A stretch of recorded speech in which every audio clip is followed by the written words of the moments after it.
Okay guys, so today we're looking at graphing an exponential function and the key features of that exponential function. So first thing we're doing when we're given an equation is to note what does the 2 and the 3 in the equation stand for and to make a table based off of that. So the 2 is our y-intercept.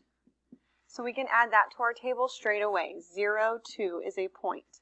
And we can even go ahead and plot that if we want on our y-axis. 0, 2 is our y-intercept. So 3 is the rate at which we're growing or decaying. Okay, if that value is bigger than 1, then we know it's going to be a growth. So in this case, 3 makes it a growth rate. So it is growing exponentially at a rate of 3, which just means that for every 1 we go on the x, we know that the y's are tripling in value, multiplying by 3. So I'm going to take that 2 for my y-intercept, I'm going to multiply it by 3 when we get 6. So we're going to do that for all of them. We're going to multiply by 3. So 6 times 3 is 18. And then take the number before it and multiply it by 3. Keep multiplying by 3. So 18 times 3 is 54. 54 times 3 is 162. 162 times 3 is 486. Okay? So we just keep multiplying by 3. Now we're going to try and plot the points that can fit on this graph. We already plotted the y-intercept. We can also plot 1, 6 and 2, 18. Now if we wanted to go the other direction, we could go backwards and take half. So what I can do is work backwards. So at negative 1, instead of multiplying by 3, we would divide by 3. So 2 divided by 3 is 2/3, or 0.6 repeating. Okay? So at negative 1, it would be about 0.6. Now we can connect our dots.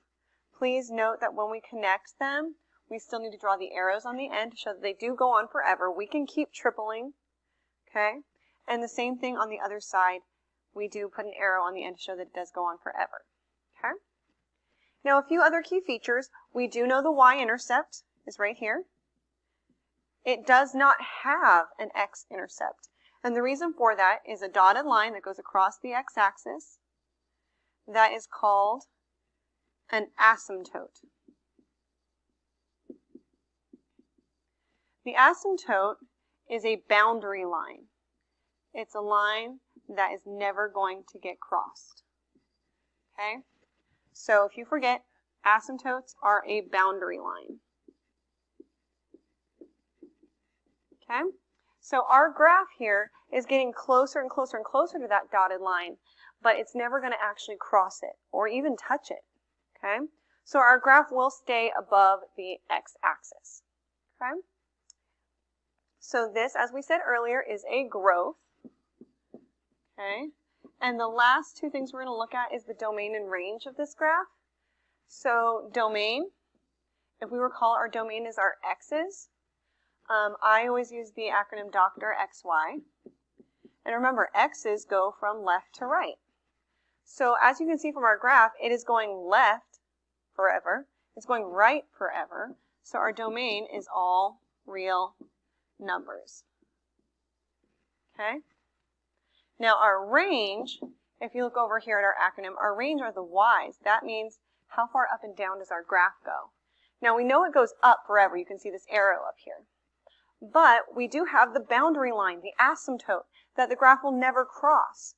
So our y values will never go below here, the origin, 0. It will never go below 0. So we would say that all of our y values have to be bigger than 0.